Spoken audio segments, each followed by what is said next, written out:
Hello friends, good evening to all. ఈరోజు Calcutta high court ఒక సంచలనమైనటువంటి తీర్పును వెలువరించడం జరిగింది. ఈ తీర్పు ఏంటంటే, కలకత్తాలో ఈ యొక్క బెంగాల్ ప్రభుత్వం ఏదైతే గనక 2010 తర్వాత ఇష్యూ చేసినటువంటి ఓబీసీ సర్టిఫికేట్లు వాటన్నిటినీ రద్దు చేస్తున్నట్టుగా ఇక బెంగాల్ లేదా మనకి కలకత్తా హైకోర్టు ప్రకటించింది. వీటి వల్ల సుమారుగా ఎన్ని లక్షల ఓబీసీ సర్టిఫికేట్లు రద్దు కాబోతున్నాయి? 5 లక్షల ఓబీసీ సర్టిఫికేట్లు రద్దు కాబోతున్నాయి. సో ఇమ్మీడియట్గా మీకు డౌట్ రావచ్చు, మరి ఆ ఓబీసీ సర్టిఫికేట్ల ద్వారా ఒకవేళ జాబులు పొందిన వాళ్ళ యొక్క పరిస్థితి ఏంటి? అది వీడియోలో మనం డిస్కస్ చేద్దాం. దాంతోపాటు అసలు యొక్క రిజర్వేషన్లో ఈక్వాలిటీ అంటే ఏంది, ఈక్విటీ అంటే ఏంది, లిబరేషన్ అంటే ఏంది, డిఫరెన్స్ ఏంది, అండ్ యాజ్ యూజువల్గా మనం యొక్క రిజర్వేషన్కి సంబంధించినటువంటి important articles, important supreme court judgements అనేవి స్టాండర్డ్ టాపిక్స్ ఎలాగో రివిజన్ చేస్తాం. ఎప్పుడైనా మీరు కరెంట్ పాలిటీని చదివేటప్పుడు అప్డేట్ ప్లస్ స్టాండర్డ్ కాన్సెప్ట్ రెండు చదవాల్సి ఉంటుంది. సో దట్ స్టాండర్డ్ కాన్సెప్ట్స్ అనేది మనకి ఎక్కువ రోజులు గుర్తుంటాయి. ఓకే, సరే. ఫస్ట్ మనకి ఇప్పుడు వీటిలోకి వెళ్ళే కన్నా ముందు ఒకసారి రిజర్వేషన్ అన్న కాన్సెప్ట్ చూస్తే కనుక మనకి రిజర్వేషన్ అనేటటువంటి యొక్క మనకు ఐడియా విన్నప్పుడు ఈక్వాలిటీ ఉంటుంది, ఈక్విటీ అనేటువంటి ఉంటుంది. ఈక్వాలిటీ అంటే అందరికీ సమానమైనటువంటి అవకాశాలు కల్పించడం, దీన్ని మనం ఈక్వాలిటీ అంటాం.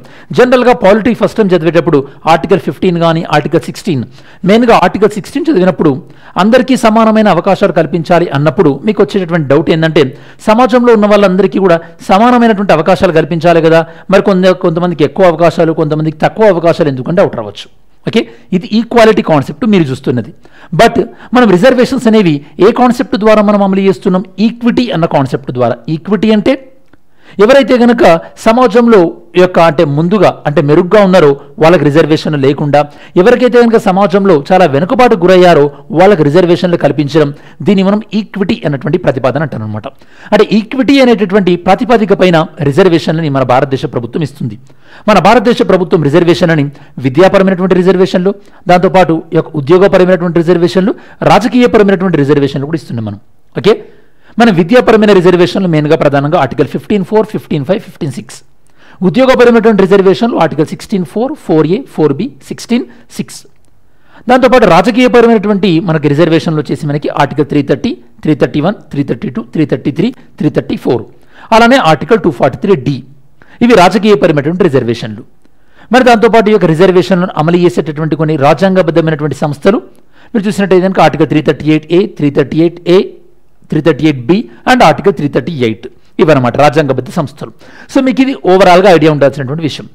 ఇంకా మనకి ఈక్వాలిటీ, ఈక్విటీ కాకుండా ఇంకోటి అర్థం ఏంటంటే లిబరేషన్ అనేది ఇంకోటి ఉంటుందన్నమాట కాన్సెప్ట్. లిబరేషన్ అంటే ఇక్కడ వీళ్ళకు ఉన్నటువంటి ఈ ఏదైతే వాల్ ఏదైతే ఉందో అంటే సమాజంలో ఉన్నటువంటి అంతరాలను తొలగించడం అనమాట, ఇది లిబరేషన్. మరి మన భారతదేశంలో ఇప్పుడు దేని ద్వారా మంచి రిజల్ట్స్ మనం సాధించవచ్చో మీ యొక్క ఒపీనియన్ చెప్పండి. ఈక్వాలిటీ ద్వారా మంచి రిజల్ట్ సాధించవచ్చా, అంటే ఎవరికి రిజర్వేషన్ లేకుండా అందరినీ సమానంగా ట్రీట్ చేయడం, లేదా ఇప్పుడున్నటువంటి రిజర్వేషన్ల వ్యవస్థను కొనసాగించడం, లేదా అసలు రిజర్వేషన్ లేనటువంటి సమాజాన్ని అంటే ఎలాంటి అంతరాలు లేకుండా అందరికీ మంచి ఉద్యోగం, మంచి విద్య, మంచి ఆరోగ్యం కల్పించి ఎవరికి కూడా సమాజంలో అడ్డంకులు, లిబరేషన్ అంటే ఈ యొక్క లిబర్టీ, స్వేచ్ఛ అనే అన్ని విషయాల్లో అవకాశాలు వచ్చే విధంగా చేయడమా, ఏది మనకి సముచితంగా ఉంటుంది మన సమాజంలో? ఎందుకంటే మన భారతదేశ సమాజంలో రాను రాను మనకి రిజర్వేషన్ల యొక్క డిమాండ్ అనేది పెరుగుతుంది. అది మీరు హర్యానాలో చూసినటువంటి జాట్స్ రిజర్వేషన్ అయినా కానీ, లేదా గుజ్జార్ల రిజర్వేషన్లు కానీ, లేదా పటేల్ రిజర్వేషన్ కానీ, మొన్నటికి మనకి ఆంధ్రప్రదేశ్లో కాపు రిజర్వేషన్స్ కానీ, ఇలా రిజర్వేషన్ల యొక్క డిమాండ్ అనేది పెరుగుతూ వస్తుంది. మరి పెరుగుతూ వస్తున్నటువంటి సందర్భంలో మనం ఎలాంటి ఆలోచనతో ముందుకెళ్ళాలి? ఎస్పెషల్లీ ఏపీపీఎస్సీ గ్రూప్ 1 మెయిన్స్ రాసేటటువంటి స్టూడెంట్స్, రాబోయే రోజుల్లో టీఎస్పీఎస్సీ గ్రూప్ 1 మెయిన్స్ రాసేటటువంటి స్టూడెంట్స్కి ఇలాంటి ఆలోచన దృక్పథం అనేది మనం ఇప్పటి నుంచే ప్రాక్టీస్ చేస్తే ఈజీగా ఉంటుందన్నమాట. ఓకే, సరే.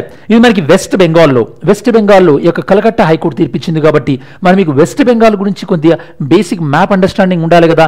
వెస్ట్ బెంగాల్లో సౌత్ మోస్ట్ పార్ట్ ఏంటంటే మనకి ఈస్ట్ మిడ్నాపూర్, సౌత్ 24 పరగనాస్ అంటాం. కోల్కతా మధ్యలో ఉంటుంది నార్త్ 24 పరగనాస్. ఇక్కడ మీరు చూస్తే North 24 Parganas, Nadia, Murshidabad, Malda, South Dinajpur, North Dinajpur, దాంతోపాటు జల్పైగురి అండ్ కుచ్ బీహార్. ఇవి మొత్తం కూడా బంగ్లాదేశ్తోనే బార్డర్గా ఉన్నటువంటి ప్రాంతాలు. మీరు కుచ్ బీహార్ అనేది జనరల్గా వింటుంటారు. కుచ్ బీహార్, ఇక్కడ మనకి డార్జిలింగ్ ఉంది. డార్జిలింగ్ సుమారుగా మనకి మొత్తం నేపాల్తో బార్డర్గా ఉన్నటువంటి ప్రాంతం. వెస్ట్ బెంగాల్లోనే ఉంది కానీ నేపాల్తో బార్డర్గా ఉన్నటువంటి ప్రాంతం. అక్కడ ఎక్కువగా నేపాలీ భాషను మాట్లాడేటువంటి ప్రజలు ఉంటారు. అక్కడ స్కూళ్ళల్లో వెస్ట్ బెంగాల్ ప్రభుత్వం మాత్రం బెంగాలీ భాషను బోధిస్తుందని చెప్పేసి ఇక్కడ ప్రజలు మాకు సపరేట్ రాష్ట్రం కావాలని చెప్పేసి డార్జిలింగ్ రాష్ట్రం యొక్క డిమాండ్ అనేది కూడా మీరు చాలా సందర్భాల్లో వినుంటారు. ఇక్కడనే మనకి నక్సల్బరీ ఉద్యమం అనేది కూడా స్టార్ట్ అయింది డార్జిలింగ్ ప్రాంతంలోనే. ఓకే, 1969 ఆ ప్రాంతంలో. సరే, ఇంకా కలకత్తా హైకోర్టు ఏం చెప్పింది? మరి ఆల్రెడీ ఓబీసీ రిజర్వేషన్లు అంటే యొక్క సర్టిఫికేట్ ద్వారా మరి జాబులు పొందినటువంటి వాళ్ళ పరిస్థితి ఏంటి? మరి జాబులు కోల్పోవాల్సి వస్తుందా? వాళ్ళ రిజర్వేషన్ ప్రయోజనాలు కోల్పోతారా? మరి రిజర్వేషన్లకు సంబంధించి గతంలో సుప్రీంకోర్టు ఇచ్చినటువంటి తీర్పులు ఏంటి చూద్దాం ఒకసారి. Okay, next, Calcutta high court OBC సర్టిఫికెట్లని రద్దు చేసింది. 2010 తర్వాత ఇచ్చినటువంటి ఓబీసీ సర్టిఫికెట్లను రద్దు చేస్తున్నట్టుగా ప్రకటించింది. దీనివల్ల సుమారుగా 5 లక్షల ఓబీసీ సర్టిఫికెట్లు రద్దు అయ్యేటువంటి అవకాశం ఉంది. మరి దీని యొక్క ప్రభావం గురించి హైకోర్టు ఏం చెప్పిందంటే, ఆల్రెడీ ఈ యొక్క ఓబీసీ సర్టిఫికెట్ వల్ల ఎవరైతే కనుక ప్రయోజనం పొందుతారో ఆ పొందేటటువంటి ప్రయోజనాలు కొనసాగుతాయంటే, అంటే 2010 తర్వాత ఎవరికైతే మరి ఓబీసీ సర్టిఫికెట్లు వచ్చినాయో వాటి ద్వారా ఒకవేళ జాబులు పొందుంటే, వాళ్ళు ఒకవేళ అడ్మిషన్లు పొందుంటే విద్యా సంస్థలలో వాటికి ప్రాబ్లం ఏం లేదు. ఎందుకంటే ఇది జడ్జిమెంట్ అనేవి, ఇలాంటి జడ్జిమెంట్స్ ఎప్పుడైనా సరే మనకి ప్రాస్పెక్టివ్, అంటే ఇక నుంచి ముందుకు మాత్రమే అప్లికేబుల్ అవుతాయి, గతానికి అప్లికేబుల్ అవ్వవు అని చెప్పేసి బెంగాల్ హైకోర్టు చెప్పింది మనకి. అలానే ఈ యొక్క తీర్పులో అంటే ఈ యొక్క జడ్జిమెంట్లో బెంగాల్ హైకోర్టు రివ్యూ చేసినటువంటి యాక్ట్ పేరు ఏంటంటే మనకి west Bengal backward classes other than SC ST reservations of vacancies in the service and post act 2012. మీరు గుర్తుపెట్టుకోవాల్సినటువంటి అవసరం లేనే లేదు అసలు. ఇంకా హైకోర్టు ఏం చెప్పిందంటే ఈ యొక్క వెస్ట్ బెంగాల్ యొక్క అధికారులు ఎవరైతే ఉన్నారో, అంటే మనకి బ్యాక్వర్డ్ క్లాస్ వెల్ఫేర్ డిపార్ట్మెంట్ ఉంటుంది కదా, వాళ్ళని ఏం డైరెక్షన్ చేశారంటే కనుక, మీరు ఈ యొక్క బ్యాక్వర్డ్ కమిషన్, రాష్ట్రంలో ఒక బ్యాక్వర్డ్ కమిషన్ ఏర్పాటు చేస్తే ఆ బ్యాక్వర్డ్ కమిషన్ని కన్సల్ట్ అయ్యి ఇంకా ఎవరెవరికి ప్రస్తుతం ఉన్న వాళ్ళలో రిజర్వేషన్లు తీసేయాలి. ఒక 37 యొక్క కులాలకు రిజర్వేషన్లో ఓబీసీ సర్టిఫికేట్ రద్దు చేసింది ఇప్పుడు హైకోర్టు. మరి వాళ్ళని తీసేయడము, ఎవరికైనా కొత్త వాళ్ళు అవసరం ఉంటే వాళ్ళను అందులో లిస్టులో ఇంక్లూడ్ చేయండి అని చెప్పేసి ఈ యొక్క అధికారులకు ఆర్డర్ ఇవ్వడం జరిగింది. ఎప్పుడైనా సరే ఒక రాష్ట్రంలో ఓబీసీ రిజర్వేషన్ ఇవ్వాలంటే ప్రభుత్వము ఒక బీసీ కమిషన్ని అపాయింట్ చేసి ఆ బీసీ కమిషన్ యొక్క స్టడీ మేరకి ఎవరైతే వెనుకబడి ఉన్నారో వాళ్ళని ఐడెంటిఫై చేసి వాళ్ళకి రిజర్వేషన్లు ఇవ్వడం జరుగుతుందన్నమాట, రాష్ట్ర అసెంబ్లీలో చట్టం చేసి. అదే దేశ స్థాయిలో అయితే కనుక పార్లమెంట్లో చట్టం చేయడం ద్వారా. నెక్స్ట్, బీసీలకు సంబంధించి మన కాన్స్టిట్యూషన్ ఎప్పుడైతే కనుక ఒరిజినల్గా అమల్లోకి వచ్చినప్పుడు మనకి బీసీ రిజర్వేషన్ అంటూ లేదు, ఓన్లీ ఎస్సీ ఎస్టీ రిజర్వేషన్ మాత్రమే ఇస్తుండే అనమాట. ఓకే, దాని తర్వాత ఓబీసీలో రిజర్వేషన్ల కోసం భారతదేశ ప్రభుత్వము ప్రెసిడెంట్ ద్వారా ఏర్పాటు చేసినటువంటి కొన్ని కమిషన్లు ఏంటంటే, first BC commission Kalelkar commission, second one Mandal commission. First one 1953, second one 1980లో. ఈ యొక్క మండల్ కమిషన్ యొక్క నివేదిక ప్రకారం ఓబీసీలకు మనం 27% రిజర్వేషన్ ఇస్తున్నాం. ఇది రాజ్యాంగబద్ధంగా కరెక్టే అని చెప్పేసి మనకి ఇందిరా సాహ్ని కేసులో సుప్రీంకోర్టు చెప్పింది. ఆ కేసులో ఇంకేం చెప్పిందంటే, మొత్తం కులాల వారీగా ఇచ్చేటటువంటి రిజర్వేషన్లు 50% మించరాదు, దాంతోపాటు ఓబీసీ రిజర్వేషన్లకు క్రీమీ లేయర్ అనేది వర్తిస్తుంది అన్నటువంటి విషయాలు కూడా సుప్రీంకోర్టు చెప్పింది. దాంతోపాటు బీసీలకి ఏదైతే కనుక జనరల్గా కూడా ప్రమోషన్లలో రిజర్వేషన్లు ఉండవని చెప్పింది. మరి దాన్ని అధిగమించడానికి మనం 16(4)A యాడ్ చేసుకున్నాం. ఓకే, ఎవరికి ప్రమోషన్లలో రిజర్వేషన్ ఇస్తున్నాం మనం? మనకి ఎస్సీ ఎస్టీలకి ప్రమోషన్లలో రిజర్వేషన్స్ అనేది ఉంది. నెక్స్ట్, మనకి బీసీలకు రిజర్వేషన్ సంబంధించి ఒరిజినల్గా ఈ యొక్క విద్య అంటే బీసీలకనే కాదు ఎస్సీ ఎస్టీలకు కూడా మనకి విద్యా అవకాశాలలో అంటే కాలేజీలలో రిజర్వేషన్ ఉండేవి కాదు. చంపకం దూరై రాజన్ కేసు, ఓకే, ఆ కేసు తర్వాత సుప్రీంకోర్టు ఆ కేసులో క్లియర్గా చెప్పింది, కాన్స్టిట్యూషన్లో ఎక్కడా కూడా విద్యాపరమైనటువంటి రిజర్వేషన్లు లేవు అని చెప్పేసి. మరి ఆ కేసును అధిగమించడానికి కోసం అని చెప్పేసి మనం ఆర్టికల్ 15(4) యాడ్ చేయడం జరిగింది. 15(4) అనేది మనకి ఎస్సీ ఎస్టీ దాంతోపాటు సోషల్లీ ఎడ్యుకేషనల్లీ బ్యాక్వర్డ్ క్లాస్ ఎవరైతే ఉంటారో వాళ్ళకి కొన్ని ప్రత్యేకమైనటువంటి వసతులు అనమాట. 15(5) స్పెషల్గా వాళ్ళకి ఎడ్యుకేషన్లో ఇచ్చేటటువంటి రిజర్వేషన్ల గురించి చెప్తుంది. 15(6) ఈడబ్ల్యూఎస్ రిజర్వేషన్ల గురించి ఎలాగో మీకు తెలుసు. దాని తర్వాత బీసీల యొక్క సంక్షేమం కోసం అని చెప్పేసి 102nd కాన్స్టిట్యూషన్ అమెండ్మెంట్ ద్వారా అప్పటి వరకు బీసీ కమిషన్ మనకి కేవలం చట్టబద్ధ సంస్థగా మాత్రమే ఉండేది, దానికి రాజ్యాంగ హోదా ఇవ్వడం జరిగింది 102nd కాన్స్టిట్యూషన్ అమెండ్మెంట్ ద్వారా. ఇప్పుడు దాన్ని మనం ఆర్టికల్ 338(b)లో ప్లేస్ చేయడం జరిగింది. ఆర్టికల్ 338(b)లో మనం ప్లేస్ చేసామన్నమాట. అండ్ బీసీలకు ఉద్యోగపరమైనటువంటి రిజర్వేషన్లు ఇచ్చేది మనకి ఆర్టికల్ 16(4). అలానే బీసీలకు కేటాయించినటువంటి జాబులు ఒకవేళ ఫిల్ కానట్టయితే కనుక అవి వచ్చే నోటిఫికేషన్లో క్యారీ ఫార్వర్డ్ అవుతాయని చెప్పేది మనకి ఆర్టికల్ 16(4)(b) అనమాట. ఇది మనకి ఓబీసీలకు ఇచ్చేటువంటి రిజర్వేషన్. అండ్ బీసీల యొక్క రిజర్వేషన్ అలానే బీసీల యొక్క విద్యాపరమైన సామాజికపరమైన యొక్క పురోగతిని అంచనా వేయడం కోసం అని చెప్పేసి ప్రెసిడెంట్ రెగ్యులర్గా కమిషన్లను ఏర్పాటు చేసేటువంటి అధికారం ఉంటుంది. అది ఆర్టికల్ 340 ప్రకారం. మనకి పంచాయతీరాజ్ వ్యవస్థలో బీసీలకు ఖచ్చితంగా రిజర్వేషన్ ఇవ్వాలన్నటువంటి ప్రొవిజన్ ఏం లేదు. ఆర్టికల్ 243D మీరు చదివినట్టయితే కనుక ఈ యొక్క పంచాయతీరాజ్ అంటే స్థానిక సంస్థలలో బీసీలకు రిజర్వేషన్లు ఇవ్వాలా లేదా అనేది ఆ రాష్ట్రాన్ని బట్టి ఆధారపడి ఉంటుందన్నమాట. మనకు తెలుగు రాష్ట్రాలలో బీసీ రిజర్వేషన్స్ అనేవి స్థానిక ప్రభుత్వాల్లో అమల్లో ఉన్నాయి. ఖచ్చితంగా ఉండాలని చెప్పేసి కాన్స్టిట్యూషన్లో ఎక్కడ కూడా లేదు.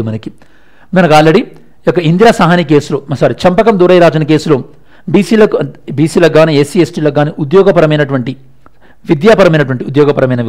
విద్యాపరమైన రిజర్వేషన్లు లేవు అంటే దాన్ని అధిగమించడానికి మనం ఆర్టికల్ 15(4)ని యాడ్ చేసుకున్నామని చెప్పాను. అలానే ఇందిరా సహాని కేసులో సుప్రీంకోర్టు ఇచ్చినటువంటి జడ్జిమెంట్స్ ఏంటో కూడా మనం డిస్కస్ చేయడం జరిగింది. దాంతోపాటు M Nagaraj versus union of India, ఇది కేవలం మనకి ఎస్సీ ఎస్టీలకు రిజర్వేషన్లకు సంబంధించింది. ప్రమోషన్లలో రిజర్వేషన్లు ఇవ్వడం. ఓకే, ఎస్సీ ఎస్టీలకి ప్రమోషన్లలో రిజర్వేషన్లు ఇచ్చేటప్పుడు కొన్ని ప్రతిపాదికలు ఉండాలి. వాటి యొక్క అంటే కొన్ని బేస్ పాయింట్స్ ఉండాలి. అంటే వాళ్ళు సమాజంలో వెనుకబడి ఉండాలి. దాంతోపాటు వాళ్ళు ఈ యొక్క ఉద్యోగాలలో అంతగా రిప్రజెంట్ కానీ వాళ్లకు మనకు రిజర్వేషన్లు కంటిన్యూ చేయాల్సి ఉంటుంది. దాంతోపాటు రిజర్వేషన్ ఇవ్వడం ద్వారా ఈ యొక్క ఓవరాల్ ఎఫిషియన్సీ, జాబ్లో ఉండేటటువంటి ఎఫిషియన్సీకి మనకి ఎలాంటి ఇబ్బంది రాకుండా చూసుకోవాలని చెప్పేసి M Nagaraj versus union of India కేసులో చెప్పడం జరిగింది. అలానే జర్నల్ సింగ్ వర్సెస్ లక్ష్మీ నారాయణ్ గుప్తా కేసు, ఇందులో మనకి రిజర్వేషన్ ఇవ్వాలంటే గనక ఎస్సీ ఎస్టీలకి ప్రమోషన్లలో రిజర్వేషన్స్ ఇవ్వాలంటే గనక వాళ్ళకి ఒక క్వాంటిఫైయబుల్ డేటానే ఉండాల్సినటువంటి అవసరం లేదు అని చెప్పేసి ఈ కేసులో చెప్పింది. కాకపోతే ఈ కేసులో ఇంట్రెస్టింగ్ థింగ్ ఏంటంటే ఎస్సీ ఎస్టీలకి ప్రమోషన్లలో రిజర్వేషన్లు ఇచ్చేటప్పుడు ఓకే వాళ్ళకి కూడా క్రిమీ లేయర్ అప్లికేబుల్ చేయాలని చెప్పి సుప్రీంకోర్టు ఈ కేసులో చెప్పింది. ఇవి మనకి సుప్రీంకోర్టు రిజర్వేషన్లకు సంబంధించి ఇచ్చినటువంటి కీలకమైనటువంటి తీర్పులు. మరి లాస్ట్ వీడియోలో మనం చూసినటువంటి ఎంసీక్యూ క్వశ్చన్ ఏంటంటే ఇంటర్నేషనల్ క్రిమినల్ కోర్టుకు సంబంధించినటువంటి ఆన్సర్ అడిగాను మిమ్మల్ని. It has jurisdiction over 4 crimes, right? ఇది మనకి all countries except US, China, ఇది రాంగ్. ఇంకా చాలా కంట్రీస్ కూడా ఇందులో మెంబర్షిప్ లేదు. International criminal court is not part of the United Nation system, ఇది రైటే మనకి. So 1 and 3 statements are right. Next ఈరోజు వీడియోలో question, which one of the following pairs are not correctly matched? ఇందులో ఏవి కరెక్ట్గా మ్యాచ్ అవ్వలేదు, మీరు ఆన్సర్ చేయడానికి ట్రై చేయండి. సరే, మనం వీడియో చివరిలోకి వచ్చేసాం కాబట్టి ఈ వీడియోలో మెయిన్గా మనం డిస్కస్ చేసినటువంటి అంశాలు ఏంది?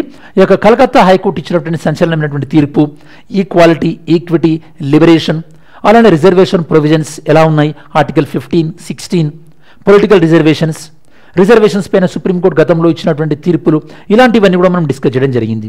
ఇది స్టూడెంట్స్ మనకు ఓవరాల్గా ఈ యొక్క కలకత్తా హైకోర్టు ఓబీసీ రిజర్వేషన్లు రద్దు చేసినటువంటి నేపథ్యంలో, సుమారు 37 కులాలకు ఓబీసీ రిజర్వేషన్లు రద్దు చేసినటువంటి నేపథ్యంలో ఆ టాపిక్కి సంబంధించినటువంటి సమగ్రమైన విశ్లేషణ. Thanks for watching this video. Have a great day. జై హింద్.